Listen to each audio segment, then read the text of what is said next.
Thank you for taking some time out to join me. My name is Daniel Ray. I'm a staff apologist with Watchman.org in Arlington, Texas.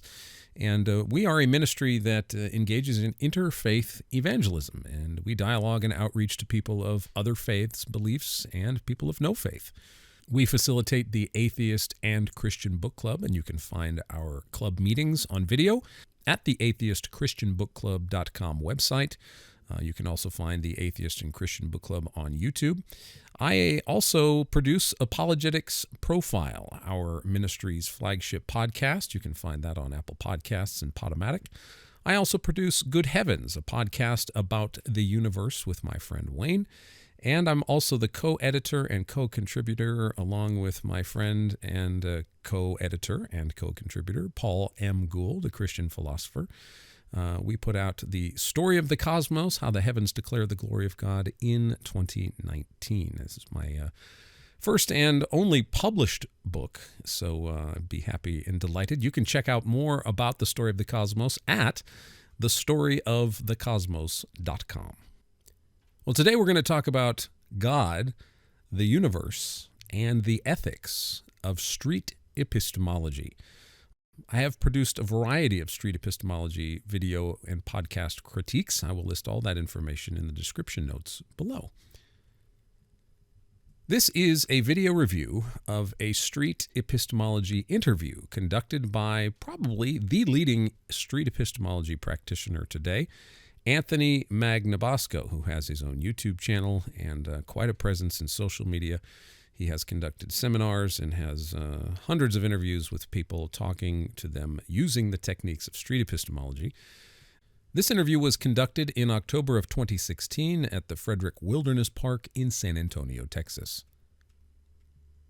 Now, in fairness to Anthony, this is an early example of his approach to street epistemology. It's important because he has since refined his approach, but I think this video still exhibits the overall way which many SE practitioners today use street epistemology, or SE, with theists. So let's jump right into the video. At 2 minutes and 53 seconds, this is what I think is a common example of Anthony fishing, for lack of a better word, for a supernatural topic to discuss. And this is very common among street epistemologists. When a street epistemologist sets up the conversation, they will always kind of throw out topics for possible discussion with their interlocutor. And oftentimes in this initial setting the stage, if you will, the street epistemologist will suggest a supernatural topic or God. And so here's an example of Anthony doing that. We can pick any topic you want. They tend to go supernatural, like magic or ghosts or karma or God. Right. And I'm not going to tell you what to think. I'm going to just ask questions. And Okay. So it should be pretty interesting.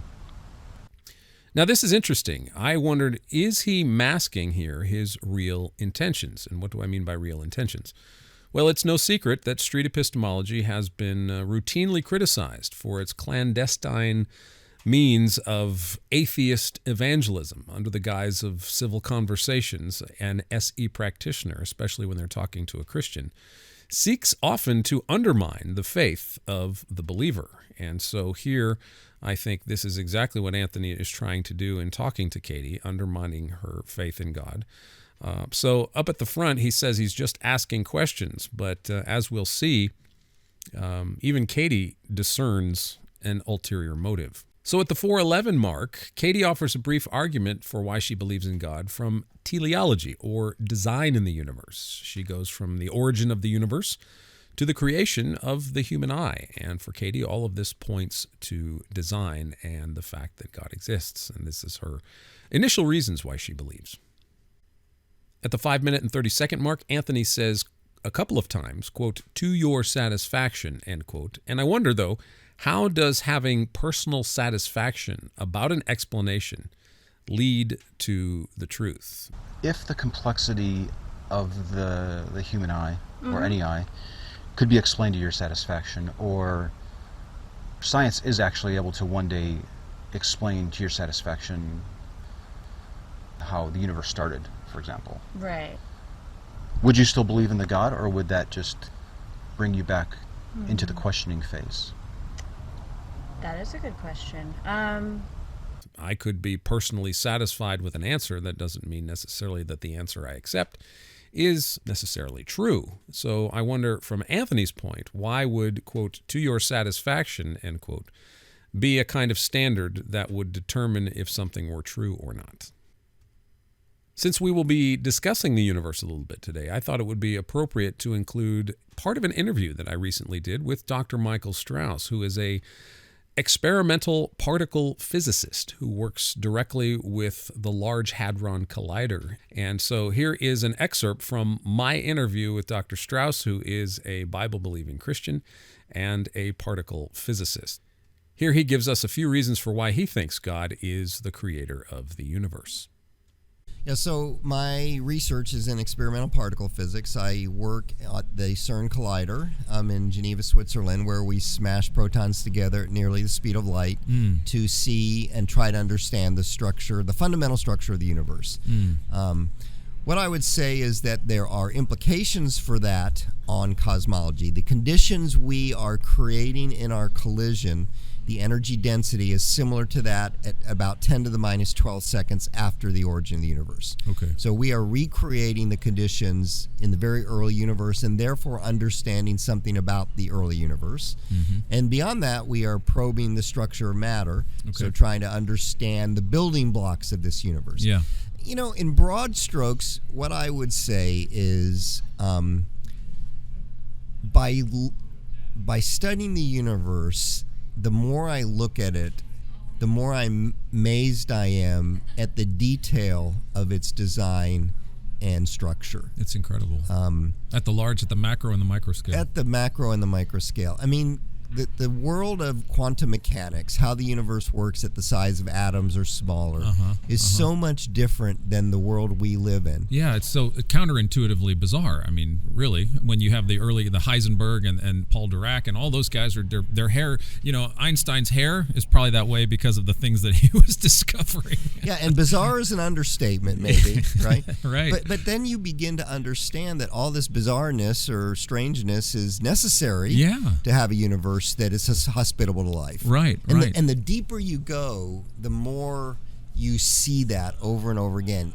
In all the things like you said, Heisenberg's uncertainty principle, virtual particles, Pauli exclusion principle. It's really amazing. One thing that a lot of scientists don't even discuss is the fact that we actually use the word Big Bang in two different ways. Okay. And people never define which of those two ways they meant. Okay, excellent. Yeah, this would be helpful. So when Fred Hoyle first came up with the term Big Bang, we thought there was a true singularity, an infinite point of density that the universe started with. Yeah. And so the Big Bang originally meant the origin of the universe at that singularity. And so many people still use it that way. When an apologist says, you know, God created the universe from the Big Bang, they mean that beginning. What most scientists now mean when they say the Big Bang is sometime shortly after the beginning, when we're pretty confident that the laws of physics that we use now to describe the universe are applicable. Yeah. So most scientists believe that when you get too close to the origin of the universe, some of the laws of physics we have now probably break down. Yeah. But we're pretty confident that sometime, and the number is not exact, but between 10 to the minus 30 seconds after the origin and 10 to the minus 12 seconds after the origin, something like that, the laws of physics we know now are fully in operation. Okay. And so that's when we know the universe was hot and dense and compressed. Okay. And many scientists now say that's the Big Bang. Okay. So I once read an article in the Wall Street Journal that said the Big Bang is not the origin of the universe. Well, that's because the person defined the Big Bang as this time shortly after the origin when we know the laws of physics and the universe is hot and dense. Yeah. So I think this is important, right? Right. Because you will hear people use this word Big Bang, and the theologian will think they mean the beginning, and the scientist might think they mean this point somewhat after the beginning. Let's ask this question. Let's take what we do know from observation and theory, and let's extrapolate to the best answer from that. And everything we do know seems to indicate this universe had an actual beginning, and this is the only universe we know of. Yeah. And so what we do know points to, if I have to fill the gap, the theistic explanation fits what we do know, I would argue, better than other explanations. I think this strength of what we call the strong force is very finely tuned. It gives us the periodic table that we have. Mm-hmm. One of the ones I like to discuss, which is kind of bizarre, but the mass of the proton is finely tuned. If you were to change the mass of the proton, it would have ramifications with star burning and proton decay and other things that could make the universe inhospitable to life. And inside the proton, we have virtual particles that pop into existence from nowhere and go back to nowhere. Wow. From the space-time vacuum of the proton. And if you were to take those virtual particles away, it would change the mass of the proton, which would have this, domino effect, and we wouldn't be here. Wow. So that's God amazing. in His infinite wisdom or infinite creativity makes particles that come from the space-time vacuum pop into existence in the proton. And if you take those away, this cascade of events happens and we're not here. Wow. I love that. But what I will also say, so some criticism of a gap God or a theistic argument is that it thwarts scientific discovery, scientific inquiry. But that's not my view of God. My view of God is He mostly does things through natural means. Yeah. And so how did He bring this universe into existence? I don't know. Mm-hmm. I would predict that this universe had a beginning based on what the Bible tells me. Mm-hmm. But when you ask how and why does a designer do something, you haven't thwarted inquiry. Yeah. I can tell you that the idols or that the stone heads on Easter Island were made by humans. Yeah. Right. I still don't know how, or more importantly, why. I haven't thwarted scientific discovery by saying these were designed by an intelligent creature. Yeah. And so I want to know how and why God made the universe. Yeah. And just because I think the evidence points to a God who created all doesn't thwart my inquiry into how and why He did it. Right. It's like pulling apart a computer and saying, well, I know how the guts of a computer work, therefore we can get rid of the computer engineer explanation. Exactly. That's there's two different legitimate questions there about causality, personal and mechanical, I guess, maybe, for lack of a better word. But even that analogy doesn't discuss how the computer was put together. Exactly. Right. Which we can also ask, even though we know it was designed by somebody. Right. So saying God isn't a end game by any stretch of the means. Right. Now, some street epistemology practitioners today will avoid directly engaging these kinds of things that Dr. Strauss talked about. In fact, street epistemologists are encouraged to avoid getting into the facts of specific apologetic defenses for the Christian faith. Now, this is from the 2019 book, How to Have Impossible Conversations, written by atheist Peter Boghossian and James Lindsay. In this book, they say, do not turn conversations into debates by giving your conversation partner a reason to defend her beliefs. This is especially true if your goal is to instill doubt, and that's found on page 103 of How to Have Impossible Conversations. Now, also in Impossible Conversations, they say that, quote, the goal of an intervention, that is a conversation, is to help people become less confident about what they believe, which is where changing someone's mind begins. In other words, just by speaking with someone, you'll be able to intercede in their cognitions and give them the gift of doubt. So Boghossian and Lindsay want you to avoid talking about specific apologetic talking points with believers if you are practicing street epistemology. This particular quote is found on page 34 of How to Have Impossible Conversations. And Peter Boghossian advocated this in his 2013 book, A Manual for Creating Atheists. On page 71, Boghossian says, quote, it is of little use to bring in facts when attempting to disabuse those in the pre-contemplative stage of their faith-based beliefs. If people believed on the basis of evidence, then they wouldn't find themselves in their current cognitive quagmire, end quote. He goes on to say, quote, therefore you should avoid facts, evidence, metaphysics, and data points in discussing with those suffering from faith-based forms of doxastic closure. It won't advance their treatment. It won't help subjects abandon their faith, end quote.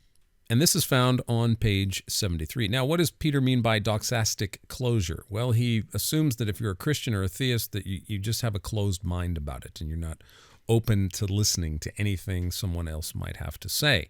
So he suggests stick with the epistemologically rooted questions and avoid apologetics, avoid facts, avoid discussions of evidence, and use epistemologically based questions. How do you know that? How did you test that instead? And a lot of people, a lot of Christians are tripped up by these questions, as many videos show. And so this has been a successful way for atheists who use SE to kind of corner theists with questions with which they are unfamiliar. Peter Boghossian also sort of poisons the well against articulate apologetic responses to SE. Here he says, quote, "The more intelligent and articulate the apologist, the more conspicuous and epistemologically enfeebling the confirmation bias," end quote. And this is found on page 98. So for Boghossian here in 2013, at least in this book, any thoughtful critique of street epistemology from a Christian who is thoughtful and has thought through his or her reasons for belief, who is criticizing SE, is automatically discounted as an enfeebling confirmation bias. Boghossian and Lindsay suggest in How to Have Impossible Conversations that if you're critical of their methods, you must have had training in Christian apologetics. Note what they say here on page 113.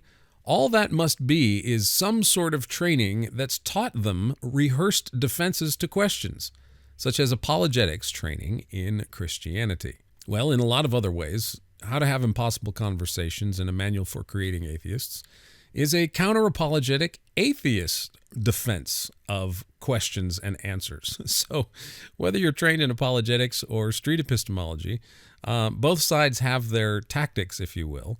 And so just because someone is trained in Christian apologetics doesn't mean that they haven't thought about something. But the point here is that they are right off the bat saying if you encounter an intelligent Christian apologist, you should just dismiss them because they are so rooted in their bias and closed mind. However, I have to be fair. I will concede that some street epistemology practitioners have charitably reviewed my critiques of SE, agreeing with some of my observations more than they actually disagreed. And this is Dolly, who is a street epistemologist. In his left hand there, you'll see a little popsicle stick. That is Dolly's popsicle stick tally. And this was from a video that he and several other street epistemologists reviewed of mine. And he kept a sort of popsicle stick tally of how many times the group agreed with my critiques versus how many times they disagreed with my critiques. And in this particular video, they ended up with more agreement than disagreement about what I was talking about in relation to my critiques of street epistemology. So not all street epistemologists say or think that just because you're a Christian apologist, you're an idiot or haven't thought through your faith. I mean, maybe they might think that, but at least here on the video, in this particular video, and in my conversations with a lot of street epistemologists, Dolly included, they've been very cordial and very open and very candid and have told me they've appreciated the critiques. I have tried to point out what I think is good about street epistemology, regardless of the atheistic intents that I think underlie it. I'm always trying to affirm what I think is good. And so the idea that here are atheists willing to have civil conversations with Christians about big topics is cool. I think that's great. To have civil conversation. And I see more people in the SE community being more willing to talk about their own beliefs as well. This hasn't just been in the last several years where more Christians or more street epistemologists are more willing to talk about what they believe, as we'll see here in just a minute. So kudos. Thank you, Dolly. I appreciate the cordiality and your friendliness. And all this to say, in all fairness, that not everybody follows Peter Boghossian to the letter. I don't even think Anthony does. But there is still some ideological connections to Peter Boghossian's A Manual for Creating Atheists. So there's still a connection there. But to be fair, not all street epistemologists follow A Manual for Creating Atheists as though it was a street epistemology Bible or something. Some do, some don't, but it's just individual case by case. And there's the popsicle stick. But in my opinion, here's how, in the specific video that we started talking about, here's how I think Anthony appears to avoid facts. This is from October of 2015, a year before his talk with Katie.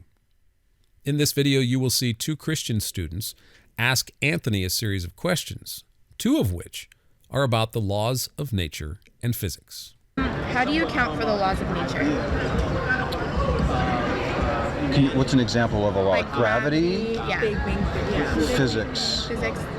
Yeah. And then this is kind of like a side question, like how do you account for like physics? Okay.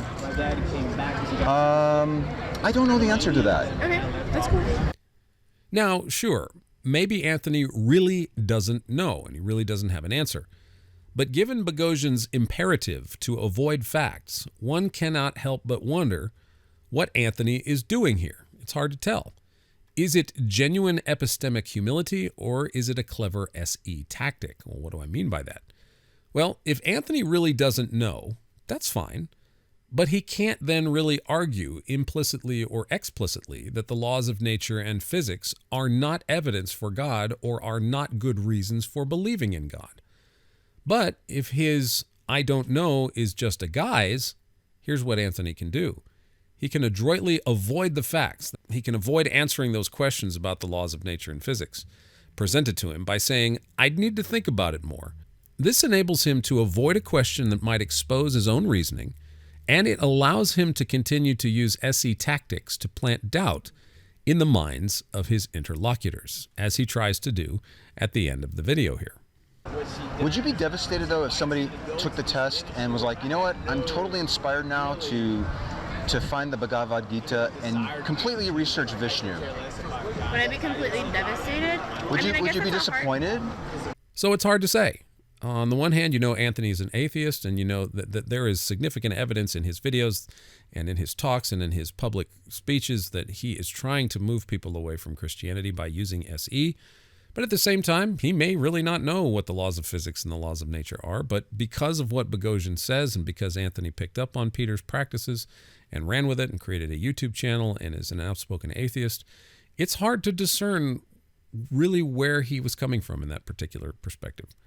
My opinion, he was using it as a tactic to avoid answering a question so that he could keep using SE tactics. I think there is substantial evidence to back that up. As we just mentioned, Peter Boghossian and James Lindsay suggest that street epistemologists avoid particular apologetic facts and arguments. And many street epistemologists that I've engaged in social media do attempt to avoid direct questions about their own beliefs. But I do see this changing today, as I mentioned just a few minutes ago. Some SE practitioners welcome the inquiry. And one example that I can think of in particular is Reed Nicewonder, who is just as steeped in the practice of SE as Anthony is. Reed has a channel called Cordial Curiosity, and he has a publicly available list of claims about which he invites others to put him through the SE gauntlet. So I hope that this will become more and more normative for street epistemologists to be able to be open about their own assumptions and beliefs. I think that's an excellent step forward. But Reed seems to be a unique exception. I'm not aware of any other street epistemologists that are that open about their own beliefs. Hopefully more SE practitioners will be willing to put their own assumptions under SE questions. Why not? Back to our video at 6:45 and 7:23, Katie further explains how she has seen Jesus in her life. Once I was hospitalized and didn't think I was going to make it. And yes, science did this, science did that. But I prayed to God that I would get better. And within a day, I was pretty much better. So I felt like that was an answer to my prayer. Possibly, yeah, it could have been partly science, it could have been mostly science. But, with the doctors helping me and everything. But I feel like there was an element of something supernatural in that too, just that I felt like he was kind of holding my hand, while I was going through that, I don't know how better to answer that, except that there's been another time where I was in a car crash. I should have died, and I didn't, wasn't even hurt. It was a flip over car wreck, and I was going 75 down the highway. Just flipped it over, and literally I should have died in that wreck. I walked out of it. I was fine. They tried to take me to the hospital. They did take me to the hospital in an ambulance. I was like, I don't need this ambulance because I just had like a seatbelt burn on my chest, and that was it. Literally, that was it. And Okay, so I felt like that was a miracle. okay, thank you.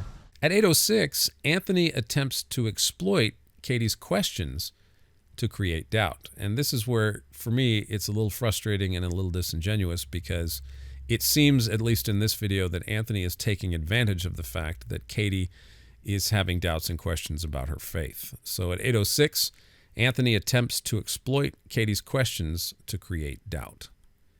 So I've got two examples now where you've had horrible things happen, Right. being hospitalized and then having a very serious car accident. And I'm really sorry that those things happened to you. That's okay. It's part But of you the said something interesting, that when you were in the hospital, you were surrounded by science, and then you made this prayer. But it sounded like you were saying it could have been the doctors, it could have been the medicine, it could have been It the could have treatment, or it been could have that. been the prayer. Yeah, it could have been either, really. And what I think he's doing here is subtly attempting to create or exploit a false dichotomy. Either it must be science or it must be God. But God can and does work through natural means. He works through the world he has created, through people. Look at the example of John 2, Jesus at the wedding. He uses stone water pots. He uses water.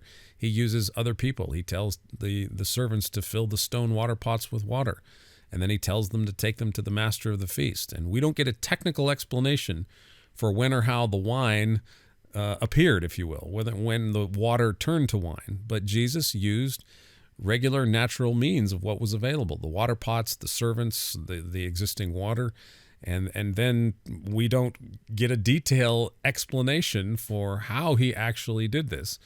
But it's not either science or God. God can work through scientists and doctors in our technology. God works through human agency and works through human means. So it's a false dichotomy to say it's either science or it's God. Of course, God is not bound by nature or human agency. He can act above and beyond it. I mean, he created it all, so he sustains it all, so he can act above and beyond it. He is not bound by necessity to human agency, but it's certainly not exclusive. Science and medicine and technology do not exclude God. God can work through those means to accomplish his will. But at 8:50 here, point by point, Anthony is trying to systematically deconstruct Katie's reasons for believing in Jesus. This is a very common SE tactic today. Many street epistemology practitioners will try to individually isolate each reason a believer gives for why they believe God exists, and then try to subtly deconstruct those reasons with leading and suggestive questions. About the car accident, That, I feel like, was a miracle. if we had statistics on the survival rate of rollover accidents in your city, with your age, Right. and all your attributes, and the kind of car you were using, and the weather, and all this stuff, and we found out that it was actually pretty commonplace to survive it. Right. When we think about these experiences that you've had, are these the ones that keep you holding on to the belief, or is there something else? Here in October of 2021, he's speaking to a group of Dutch skeptics about street epistemology. And I think this comment shows that he's still using street epistemology to deconstruct believers' justification for their faith. Have a listen. It's a difficult thing to decide how long you try, time-wise, how long you try with someone who's close-minded or unreasonable. How much energy and time do you put in before you assess the situation in such a way that, the person is just close-minded or the person is just unreasonable? Do you have any experience with that? Yeah, I'm in an ongoing conversation with a childhood friend's mom. She's in her 70s, but she's insistent on me exploring her God belief. And I took all the precautions. I explained what I was doing. I warned her of the potential outcomes. She's just as resolute in her position, even though I think we've demonstrated to her standard that she doesn't have any good reasons for thinking that it's true, but she's still so sure. And now I'm wondering, well, how much of a good use of my time is this? Right. That's one of the questions you have to ask. Another question is, how many other people can this person affect? If she was a YouTuber who had 1 million subscribers, I would probably talk with her for the whole year. but she's not. And it's probably a better use of my time to prepare giving talks like this and that type of thing. So Right. That's a personal decision that you'll have to make. At 9:51, this, I think, is a key turning point in this discussion.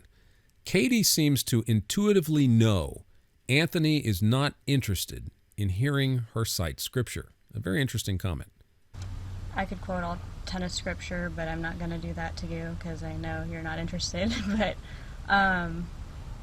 Now, just recently, I joined Clubhouse to get a little bit more involved in the deeper aspects of street epistemology on social media. And I just recently listened to a December 19th of 2021 Clubhouse chat about street epistemology. A few atheists, this was fascinating, a few atheists who were not necessarily steeped in SE were observing that theists have good reasons to be skeptical about street epistemology because of the book, A Manual for Creating Atheists. The gist of that conversation begins around the 1 hour and 50 mark in this particular conversation I have up on the screen. So if you're on Clubhouse, you could probably go and find this. It was in the room called the Human Culture Club, and it was titled Street Epistemology, Conversation or Exploitation. And they did have a Christian in there, but it was what fascinated me about the talk was that these atheists were discussing whether or not street epistemology was manipulative, and that Christians have good reason for being suspicious about the intention of street epistemologists when they talk to or engage theists. So I say all that to say that Katie, at this point in the video, has picked up on something. She seems to intuitively know that there is an ulterior motive behind the questions that Anthony is asking. And at this part in the video, 10:08, Anthony's reaction to me is eye-opening. Listen very carefully to the way Anthony's voice changes when he says Jesus, and how do you know, Katie, that you're trusting in something that is actually real? Just listen to his voice tone as he asks this question. Can we talk about the trust that you have in Jesus? How do you know, Katie, that you're trusting in something that is actually real? Did you notice the long pause there, too? Katie, later in the video, will wonder why she got emotional. And I think her emotions were a response to this assault on her faith. Anthony's response, I think, is a defensive response, almost an assault on Katie for her recognizing what Anthony was really doing. And it's really interesting how Anthony reacts to Katie's reaction. At 22:02, near the end of the video, Anthony will claim Katie was being hostile. Isn't that fascinating? Now, at one point, and this is going to sound a little strange because of the emotional ending there, but at one point I started to get the feeling that she was becoming hostile, subtly hostile to me, because at one point she says something like, "Are you only writing down the negative stuff?" Which I never really looked at it that way, that it would be perceived that I was just jotting down things that were negative, but they were just things that were coming up in the conversation. And then she was watching me write that down and then thinking about it as I was jotting it down and then wondering, why am I only writing down the bad stuff? That ended on a very emotional note. She started to cry. That's happened only a couple of times. I'm remembering now that she said that she was dizzy on the trail and left early. I hope this isn't perceived like I was trying to take advantage of her physical state. Maybe not her physical state, but her emotional and spiritual state. He certainly was trying to take advantage of her doubts. I think a better word there would be discerning. Katie was discerning something else was going on, and we'll see more evidence of this in just a minute. There is solid historical evidence for the existence of Jesus, and thus good reason to believe in God. I have an upcoming interview coming out with the world's leading scholar on Jesus' resurrection, Dr. Gary Habermas. Gary and I sat down at New Orleans Baptist Theological Seminary over coffee, and we talked for about an hour and a half about the resurrection of Jesus and the historical evidence for the resurrection. And in this particular quote, Dr. Habermas shares with me that Jesus mythicism, the idea that Jesus doesn't even exist, is an extreme minority within the field of New Testament studies. In short, there is solid historical evidence that Jesus existed and that he rose from the dead. Here's what Gary had to say. I'll tell you what. I won't say it through me. I'll say it through Bart Ehrman. Okay. Bart spends 20 pages on these guys in his book, Did Jesus Exist? He says there are two guys that have good credentials that hold this view. Bob Price and Richard Carey. And he says there's a few other guys that I would give the time of day to. They're mythers, but they're fairly decent, but they don't have terminal degrees. He says there's a handful of them that know what they're doing. But he said the vast majority of these guys are like rabble-rousers. They don't have the degrees. They don't have, and all they're doing is going off and showing anger and ignoring facts and saying whatever they want to say. Remember what Peter Boghossian said about avoiding facts. Now, this is an upcoming interview I also did with Christian philosopher and the president of New Orleans Baptist Theological Seminary, Dr. Jamie Dew. And Jamie and I talked about religious epistemology. Have a listen. Yeah, so certainly when we deal with religious epistemology, we're already dealing with some things that are fairly specific because we're wanting to know about God, religious matters, and other things like that. There are common elements even in religious epistemology, so we want to know what it means to know. We want to know what it means for something to be true.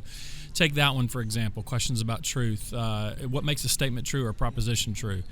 Here, just as in general epistemology, your basic three options of correspondence, coherence, and pragmatics and stuff like that, those are all still in play even in the religious areas or the religious questions that we deal with. So you've got your sort of common denominators between what we call epistemology broadly and religious epistemology more narrowly. So there is that sense in which you're sharing some terrain there. But there is a big difference, though, when we talk about religious epistemology, specifically, or at least in the literature, specifically in two big areas. The questions of justification or warrant, what's needed to claim that you have these things. That's one big area of questions. And then another big area of difference is in the ways we know, the sources of our knowledge about these types of things. And so take, for example, if we're studying something scientific, right? If I'm studying apples, if I'm studying test tubes, if I'm studying gases, or if I'm studying any physical object or physical reality, then I'm certainly going to have empirical methods to explore those things. I need to poke the apple. I need to slice the apple. We need to find out the chemistry of the juices and taste it. That's right. We need to do all of those types of things if we want to know apples. Well, you simply cannot do that with God, right? Not a physical being. You don't slice him. You don't smell him. You don't taste him. In fact, Immanuel Kant thought that because you and I don't have access to God via the senses that way, that therefore religious knowledge just by its very nature is a no-no, not necessarily a no-no, but it's just, it can't be done. It's cordoned off from our actual, what we would call an actual knowledge claim. It's inaccessible to us. That's right, because for him to have knowledge, one had to have some kind of empirical experience or empirical data, and we can't have that of God. Right. Well, isn't that not what the Vienna school and the logical positivists of the early 20th century, that all knowledge claims we always seem to come back to this, where all knowledge claims must have empirical backing, if you will. That's right. Yeah, so the Vienna school and the logical positivists, they had their thing called the verification principle, which basically says that for a statement or proposition to have any meaning or truth value to it, it had to be either empirical or an analytic statement. By empirical, we mean the kind of thing that you can test empirically, or an analytic statement, meaning that the predicate of the sentence, what you're saying about the object, is already contained within the subject of the sentence. So, like, for example, the bachelor is unmarried.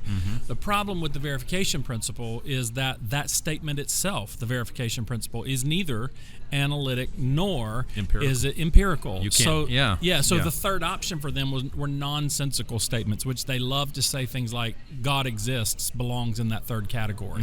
Well, the verification principle as well belongs in that category. It's nonsensical. Right. So all that to say, there's a real sense in which logical positivism had this short lifespan. It was quickly seen to be rather foolish. The spirit of it is alive and well. People still think this way. That's right. I think the response to them is simply to remind them or to inform them that they are operating off of that assumption called the verification principle, and that the verification principle isn't an empirical statement. That's right. So there's a prejudice there, a one-sidedness there that they'll give to themselves that they'd never afford to anything else. Their statements are no better than ours are. That's right. Okay, now that doesn't mean our statements are true. We still have to get back to your question of, well, how do we know? What's the foundation? Right. And so let's start with Kant. Again, Kant thinks you cannot have religious knowledge. You can have religious beliefs. You can't have religious knowledge because you don't have access to God via the senses. I think we should admit that, generally speaking, that's correct. I don't reach up across the metaphysical divide, so to speak, grab God by the ankle and say, I got him. Right. Or I don't look at him with my eyes or things like that. I don't. That's not to say that it couldn't happen. Yeah. And that's not to say that it hasn't happened before. Right. But generally speaking, it doesn't happen. I think that there's a measure in which we should grant to Kant that he's right. You and I don't, generally speaking, have access to God via the senses that way. I'm not prepared, however, even if I admit that, to throw in the towel and say, well, then therefore you and I can't have any knowledge of God. I think there's at least two other ways that we can have some kind of access to God in terms of our knowledge. One is, while it may be true that I can't ascend across that metaphysical divide, it doesn't follow that God can't condescend down through that metaphysical divide. Right. And that is, in fact, in the incarnation, what it is that we celebrate. Yeah. Right? I mean, here's the language of the Bible. In the beginning was the Word, and the Word was with God, and the Word was God, and all things were made by Him and for Him and through Him. Yeah. Right? John 1. Then, verse 14 of chapter 1. This verse ought to knock us out of our chair. This is an astounding statement that he makes next. Not only did this Word, was He there in the beginning and He made all this stuff, but the Word became flesh, and He dwelt among us. Tabernacled, as the Old Testament says. And then in verse 18, the only begotten of the Father, who is in the bosom of the Father, He's declared Him. He's exegeted Him to us.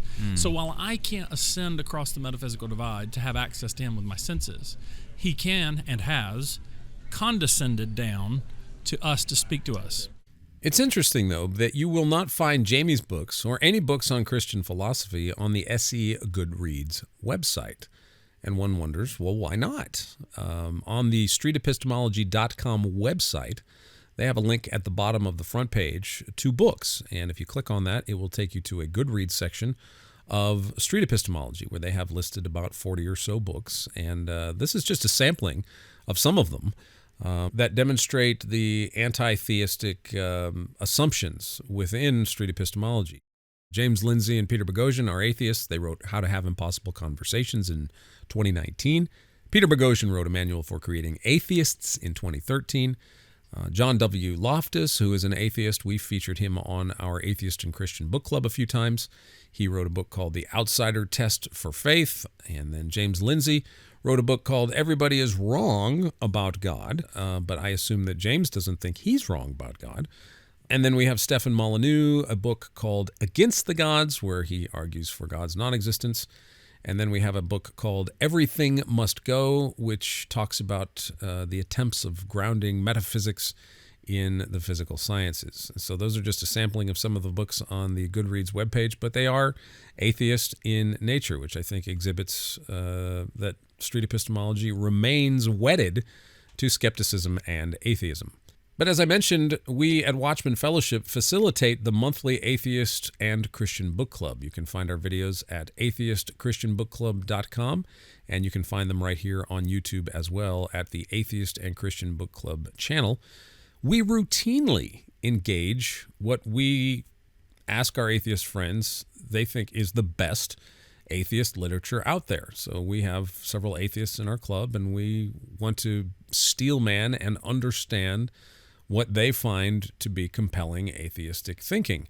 So we have some of the best authors in the atheist community on our book club. I think SE could do likewise in engaging more thoughtful Christian literature. On the Atheist and Christian Book Club, for example, we've had John W. Loftus. We've talked about his book, The Case Against Miracles. We've actually had Bart Ehrman live with us on Zoom talking about his book, Misquoting Jesus. We've had actually Lawrence Krauss, who is a physicist and an atheist, a cosmologist and an atheist. We have featured Lawrence Krauss talking about his book, A Universe from Nothing, and we've had Seth Andrews on talking about his book, Confessions of a Former Fox News Christian. So, that's what we do at Watchmen. That's what we do at the book club. And I think street epistemology could benefit from more thoughtful engagement with some of the top-notch Christian thinkers, philosophers, and theologians. So back to our video at 1022, here is more evidence that Katie seems to know Anthony is trying to undermine her confidence in Jesus. I could ask that of you, of certain scientists and certain scientific findings, even. Because, to be honest, some of it's rigged, How do you know what's not rigged and what is, you know? But... Is that your way of saying that you have the ability to test your trust in Jesus? No. You can't test everything in science either. Because some of the data is false. How do you know what's coming out at you that's true? You know what I mean? People falsify things all the time. But the thing that I'm getting at is I can't prove mine, but you can't prove yours 100% either. And trust is kind of a just, I mean, yeah, it's not something you can necessarily prove all the time.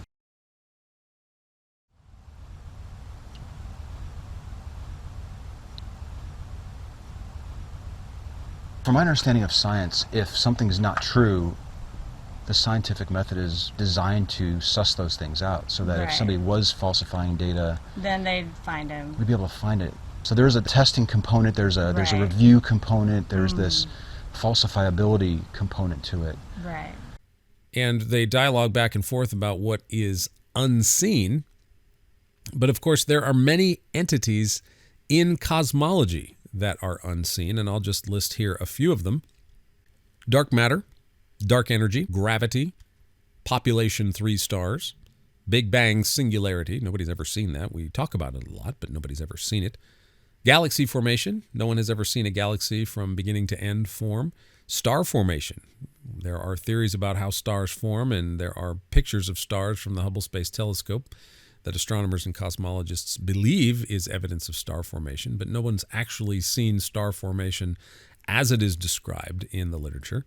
Planetary formation. There are many theories, but because of the Kepler Space Telescope and our discovery of other solar systems in the last 10, 15 years, it seems that our solar system is more unique than anyone had ever anticipated. So astronomers, cosmologists, and astrophysicists are trying to recalculate and refigure planetary formation theories. Macroevolution in biology, or the evolution of the eye. These processes have not been seen. So there's a lot of things that are unseen in the sciences that science takes for granted as actually having existence or something worthy of being discussed. Or a lot of these are the centerpiece of the sciences, and a lot of it has not been observed. So unseen realities are not just limited to a belief in God. Physicist Sabine Hossenfelder says this: after 20 years in theoretical physics, most people I know make a career by studying things nobody has seen. Quite a telling admission that theoretical physicists study things that nobody has seen. Now, I'm not saying that because nobody has seen these things that they don't exist necessarily. I'm just showing that the unseen realm is not limited to religious belief. The sciences deal with it every day.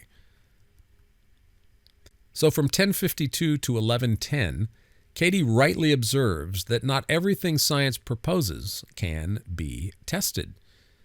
At 1124, Anthony tries to make a case for the scientific method, but he suggestively presents it as though there is only one particularly right way to do science. From my understanding of science, if something's not true, the scientific method is designed to suss those things out, so that if somebody was falsifying data, then they'd find him. We'd be able to find it. So there's a testing component, there's a review component, there's this falsifiability component to it. Right. But science writer Jim Baggett has a different perspective than that. He says the history of science tells quite a different story. It's not like science is an ATM where you press a certain amount of buttons and get a certain amount of cash. No. Baggett says this, quote, "Whenever historians examine the details of scientific discoveries, they inevitably find only confusion and muddle, vagueness and error, good fortune often pointing the way to right answers for the wrong reasons. Occasionally, they find true genius. Theorizing involves a deeply human act of creativity, and this, like humor, doesn't fare well under any kind of rational analyses. The knowledge that science can be profoundly messy on occasion simply makes it more human and accessible, more Kirk, Captain Kirk, than the purely logical Spock," end quote. So that's Jim Baggett. Farewell to Reality, How Modern Physics Has Betrayed the Search for Scientific Truth. And I feature that quote in my essay in The Story of the Cosmos. And the conclusion basically that I draw is there's not a foolproof, sacrosanct, single method of science. It's a creative endeavor. It's more of an art of trial and error and discovery.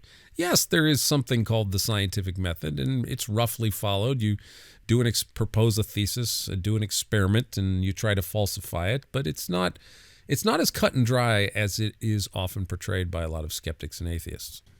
And so a prime example of this is 1143. I can't tell you how many times I've heard not just street epistemologists, but skeptics talk about the idea of falsification. But falsification is not a one-size-fits-all epistemology. It has its own weaknesses. This comes from the Philosophy of Cosmology textbook. They say, quote, despite the widespread lip service paid to Karl Popper's doctrine of falsification as a scientific methodology, its weaknesses are especially clear in cosmology. It assumes that all observations and experimental results are correct and unbiased, that what you see is what you get. In practice, they are not, and you never know whether observational data are falsifying a theory or are based on wrong measurements or subject to some unsuspected selection effect, end quote. And that's on page 105. So falsification is a philosophy of science. It's not empirical science, it's a philosophy of science, and it's useful. You can falsify things, but you cannot, for example, falsify the idea that something must be falsifiable in order for it to be true. It's not foolproof or infallible. At the 12-minute mark, Katie says she was raised to believe in Jesus. The comment section underneath this video lights up with this point, and we'll return to it in just a minute. At 13:05, here is more evidence that Katie suspects there's something else going on with Anthony's line of questions. She comes right out with her suspicions. She suspects Anthony is on a, quote, mission, end quote, and asks, quote, are you trying to prove there is no God, end quote? You know, we know the air's there, and we know the wind's there. We see what it does, right? Through the trees, it blows through the trees, it does things. Blows the clouds around. That's kind of how I think of God.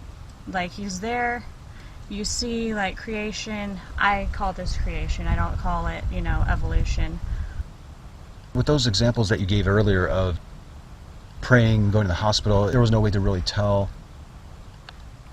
when you survived the car accident. Right. Maybe there were statistics to show that it happens all the time. So why are you going on this mission? Are you trying to prove that there's no God, or what are you trying to prove here? I'm just wondering why you're personally doing this. I'm trying to take a neutral stance on it. Okay. Because what I find, I don't know if I mentioned this, but what I find is that the beliefs that people hold, especially these deep ones, like God's, when I start asking questions, it tends to become apparent that the reasons people are using to conclude that these things are true could be concluded a different way, like could be something else is what you're saying, right? Yeah. At 13:14, Anthony responds by saying, quote, I'm trying to take a neutral stance, end quote. A neutral stance? Let's see. Keep in mind, in the first clip here in October of 2021, these are Dutch atheists and skeptics asking Anthony these questions. There was some discussion about how honest is street epistemology. Is it sort of manipulative? Are you really thinking that you know all the answers and you just talk people into taking over your belief? Or is it an honest, non-manipulative conversation? Can you reflect on that? Sure. This is actually a fairly common question. I think I touched on it a little bit, but I'll expand on it. When you encounter somebody who perhaps you disagree with, and then you realize, oh, this is this great tool where I can challenge somebody about their views and maybe get them to change your mind.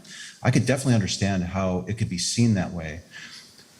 Although, if you are a person who wants to believe true things and you hold views, most people do like to be challenged. So if you do think that your view is true, I think that you should be open to it. But my advice really is, if you are wanting to practice this or attempt to use it is to reveal what your goals are. If you recall, we talked about that step 0, where you're having a conversation with yourself almost before you even use this tool. What am I hoping to achieve with this person? What would I consider a success? And if your goal is to change a person's mind or convert them or deconvert them or something along those lines, I would say that you probably do have an obligation to let your conversation partner know, give them a heads up. Do you have to do it? No. So at times it's okay to hide your intent to talk someone out of their belief? Should you do it? Perhaps. My barometer, the thing that I use if I'm ever in doubt, is I'll ask my conversation partner, would you be okay if I asked you questions that could challenge this view? This second clip here is from Anthony giving a conference to atheists and skeptics in June of 2016. I love this illustration. This is street epistemology in a nutshell. We want to put a pebble in a person's shoe so that it nags at them a little bit, so that they think about it, they find themselves thinking about it, and eventually they might actually address the pebble and remove it from the shoe. Somebody had asked me, Anthony, are you removing or adding the pebble? And I thought it was a good question because I think it could actually be one or the other. Michaela was 100% sure her God existed. After a 10-minute talk, she was about 75% sure. We ended the talk. I ran into her 2 weeks later, and she said, we started chatting again. She said, I was in church thinking about the talk. I was listening to the sermon, and I found myself thinking back to our talk. And she lowered her confidence even more to 50%. And she went on to say that the talk would affect the way that she plans to approach things with her kids, which is awesome. Awesome. That she reduced her confidence in her belief in God? That she'll pass on this reduced confidence to her children? This is more from Anthony in June of 2016. Street epistemology is a lot more than just being polite, being cordial. If I were to have a talk with somebody and they didn't walk away thinking about the belief or questioning it a little bit, like, yeah, why do I think it's true?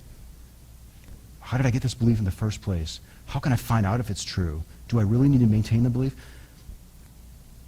That's the gift of doubt. And if I can impart the gift of doubt at the end of a short talk, then I consider that a success. When we have these types of talks, we're on a mission to identify truths. Now, sometimes, if somebody holds a belief that's about a God and it might not be true, maybe they will find their way to atheism. That's quite possible. But it's not necessarily the main idea of street epistemology. Some people say that SE, or street epistemology, is too powerful, that you should warn people.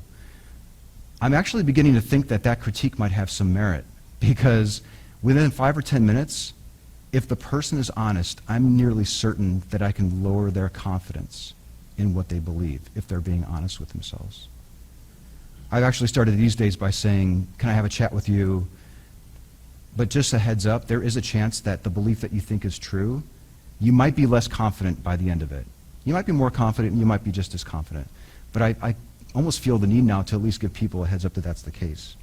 In October of 2021, it's a difficult thing to decide how long you try, time-wise, how long you try with someone who's close-minded or unreasonable.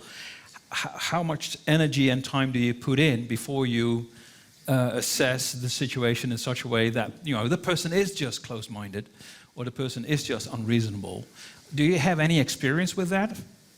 Yeah, I'm in an ongoing conversation with a childhood friend's mom. She's in her 70s, but she's insistent on me exploring her God belief. And I took all the precautions. I explained what I was doing. I warned her of the potential outcomes.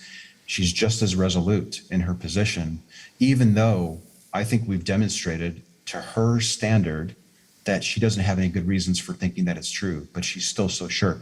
And now I'm wondering, well, how much of a good use of my time is this? Right. That's one of the questions you have to ask. Another question is, how many other people can this person affect? If she was a YouTuber who had 1 million subscribers, I would probably talk with her for the whole year. But she's not. And it's probably a better use of my time to prepare giving talks like this and that type of thing. So Right. That's a personal decision. Street epistemology is not telling anybody what to think. We're not telling them that believing in God is stupid and we want you to be atheists. That's not at all what it is. So do you completely repudiate what is written in a manual for creating atheists? This is a big ambiguity with SE. You can see the mixed messages here. Does SE completely repudiate Boghossian's atheist evangelism? Or are street epistemologists still embracing Boghossian's idea of planting doubts in the minds of their theist interlocutors? It's more about a reflective dialogue to understand what the person believes and the methods they use to get there. Do those comments come across as someone trying to take a neutral stance on the question of God's existence? In my opinion, I don't think Anthony has changed much in regard to using SE to talk others out of their faith. At the timestamp of 1316, Katie's tone in her okay to me indicates she does not at this point believe Anthony. So why are you going on this mission? Are you trying to prove that there's no God, or what are you trying to prove here? I'm just wondering why you're personally doing this. I'm trying to take a neutral stance on it. Okay. Because what I find, I don't know if I mentioned this, but At 1412, Anthony makes the comment, quote, fed to you as a kid, as if to emphasize that what she learned in childhood should be suspect. you said something really interesting. These beliefs were fed to you as a child. They kind of were, yeah.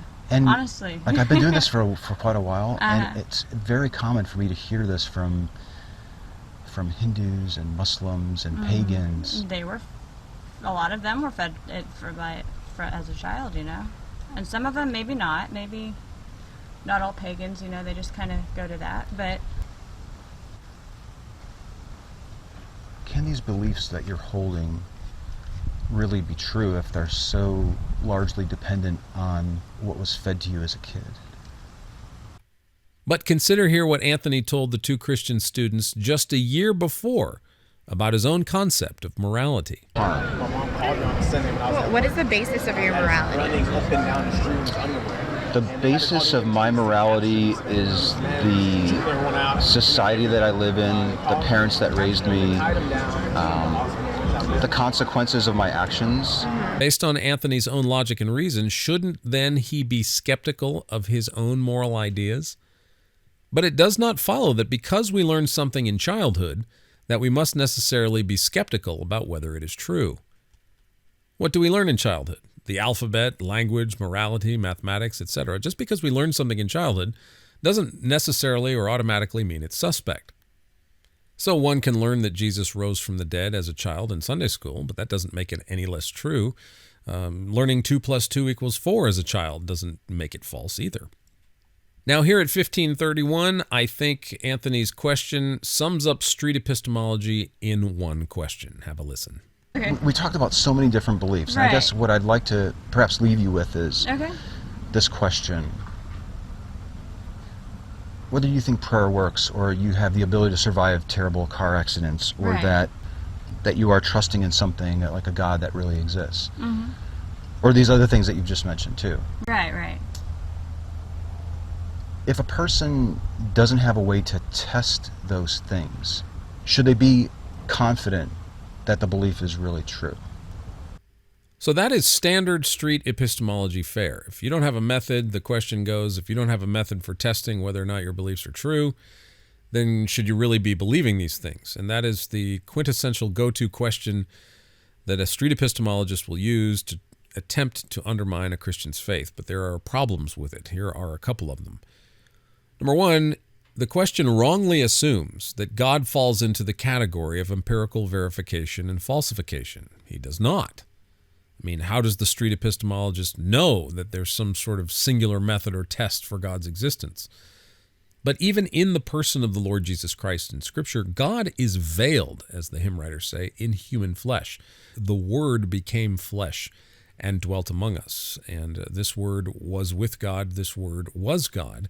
This was the Holy Son of God who became flesh and dwelt or tabernacled among us. God lived with us in the person of Jesus. But Jesus' nature, His divine nature is veiled or hidden incarnately in the person of the Lord Jesus Christ. And so God, pure God, the nature of God is unempirical. God is spirit, as the Bible says. God is spirit, John 4:24. And those who worship God must worship him in spirit and in truth. And so, yes, there are certain things empirically, like what Dr. Strauss talked about in terms of particle physics and understanding the laws of nature. These are certainly evidence of God's existence. Creation bespeaks of God's invisible attributes. Romans 1 says this, that the creation manifests God's invisible attributes to us, but sinful man suppresses that revelation. So God is a spirit. He is not subject to the whims and fancies of empirical scientific testing. Those who worship God, those who claim to know God, must worship him in spirit and in truth. Number two, the problem with this question, this SE question, is the SE practitioner is tacitly setting himself up as the judge of whether or not someone's reasons for believing in God are sound. But by what standard is the street epistemologist judging a theist's justification for belief in God? And remember, a few minutes ago, we said that Katie's wondering why she was getting emotional. Here it is at 17:01, she asked the question. Sometimes I question it, and I've been questioning it a lot lately, you know?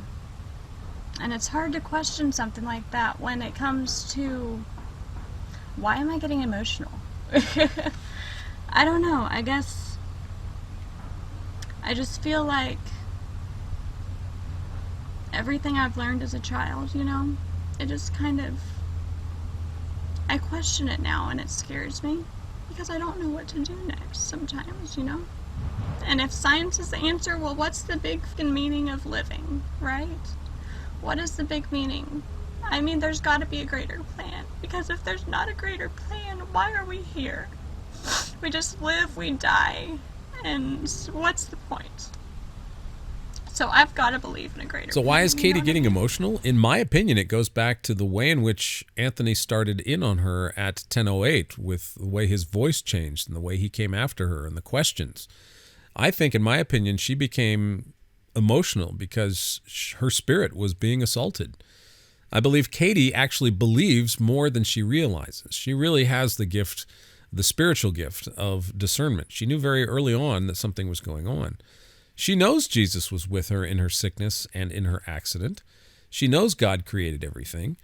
She sensed Anthony was trying to come after her faith. She was grieving in her spirit. At least that's my interpretation of how why she was emotional. And like all of us do, she struggled to explain how she knows what she believes is real and true. We all have that struggle, whether you're a Christian or an atheist. If you've ever undertaken the Herculean task of trying to know how and why you know, it's not easy. It takes a lifetime of learning and studying and growing and asking good questions. So I think those are combined. Those are all the reasons why I think Katie was emotional and frustrated too, because she couldn't quite articulate exactly why she believed what she believed, and she was struggling and having doubts. But I think, based on what I observed, I think she's a sincere, solid believer who's just struggling with some doubts, and she actually believes more than she realizes. But the way in which Anthony was coming at her, I think, led her to feel vulnerable and attacked, though she didn't articulate it that way. And that's why I think she got emotional. So Katie's emotions and her reaction to Anthony's questions bring up ethical concerns. I personally believe it is unethical for a skeptic or an atheist who practices street epistemology to use SE tactics under the guise of civil conversation to attempt to undermine someone's belief if, in fact, their beliefs give the person comfort, identity, meaning, and purpose. And it's interesting here. Again, let's go back to the two students asking Anthony questions. Note here what Anthony says to the two Christian students about meaning in the universe. This is very interesting. Do you find ultimate purpose or meaning in the universe? In the universe? Like, I find meaning in my life. Okay. But I don't find meaning in the universe. Now, I can look at the universe and be like, wow. I don't think the universe has meaning unless we give it meaning. Yeah. We're humans giving it meaning, I think. So probably no. Her mannerism, her body language, I can't see her face because it's blurred out.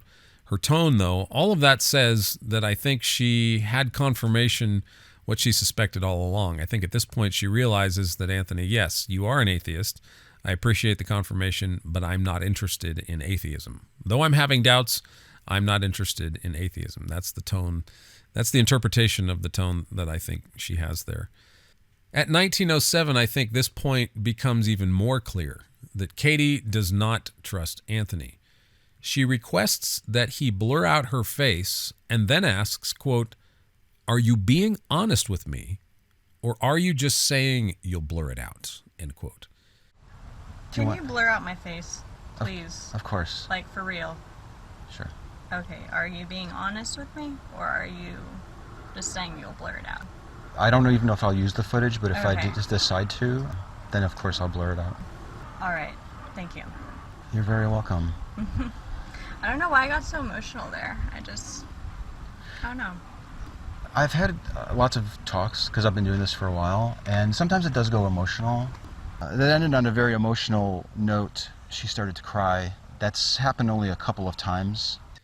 Now, that's a really interesting comment. Why would she ask that? Because for most of the video, she has suspected that Anthony had an ulterior motive of undermining her faith. And so the question.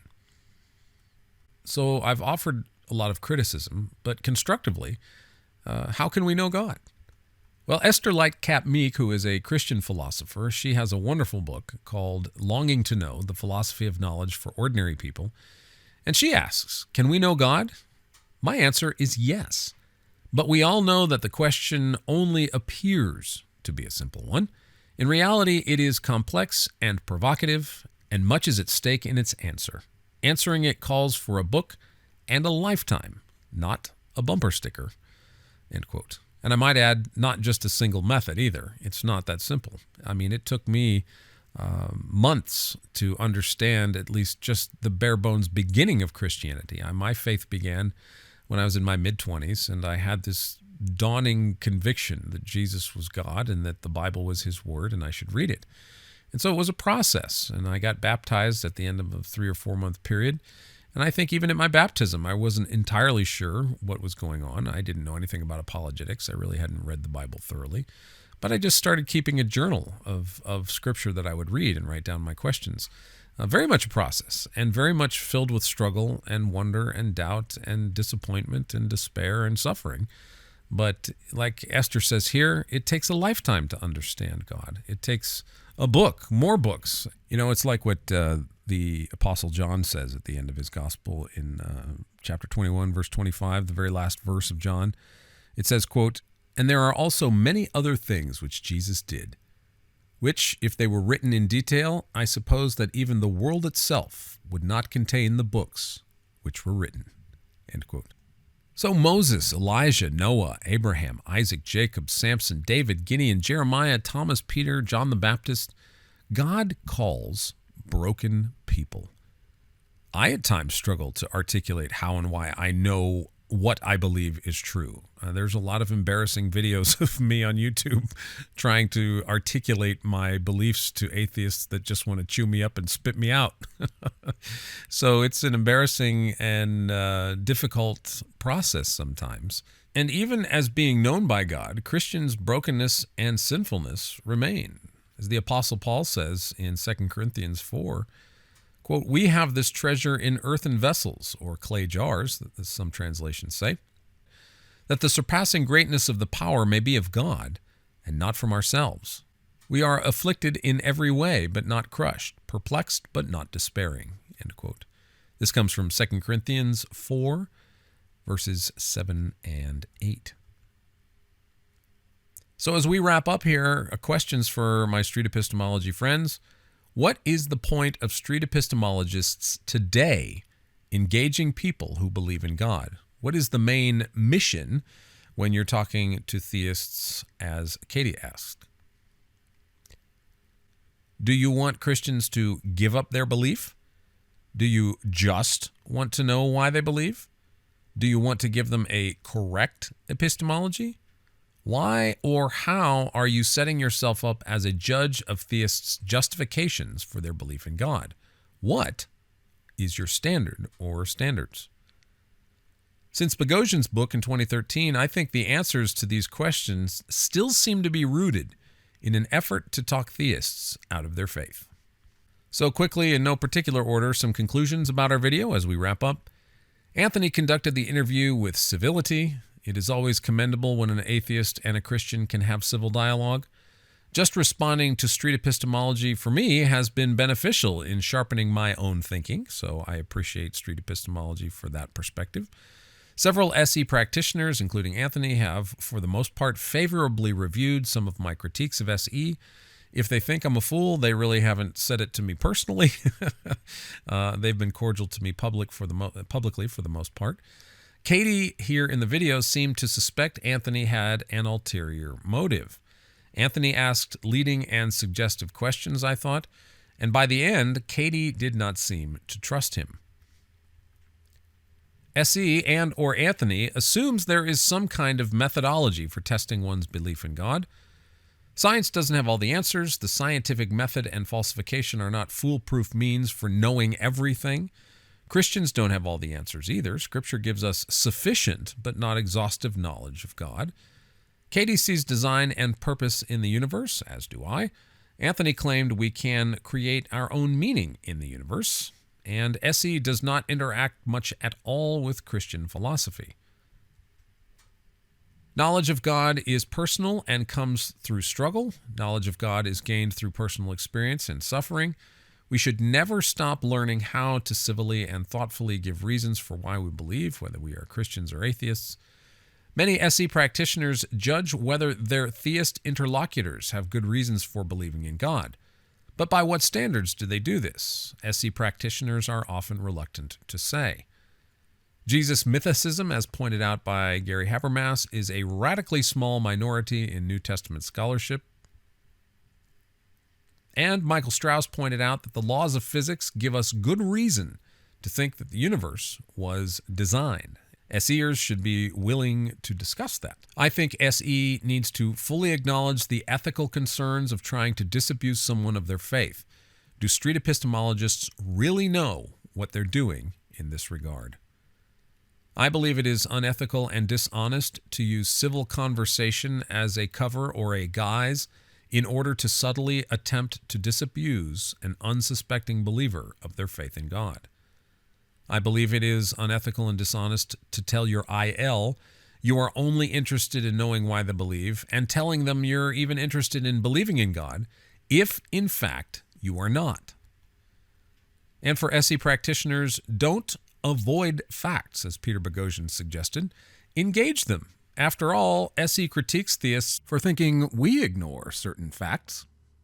But I like what God says to Job, chapter 38. Then the Lord answered Job out of the whirlwind, and said, Who is this that darkens counsel by words without knowledge? Now gird up your loins like a man, and I will ask you, and you instruct me. Where were you when I laid the foundation of the earth? Tell me if you have understanding. Who set its measurements, since you know? Or who stretched the line on it? On what were its bases sunk? Or who laid its cornerstone, when the morning stars sang together, and all the sons of God shouted for joy? Can you bind the chains of the Pleiades, or loose the cords of Orion? Can you lead forth a constellation in its season, and guide the Bear with her satellites? Do you know the ordinances of the heavens, or fix their rule over the earth?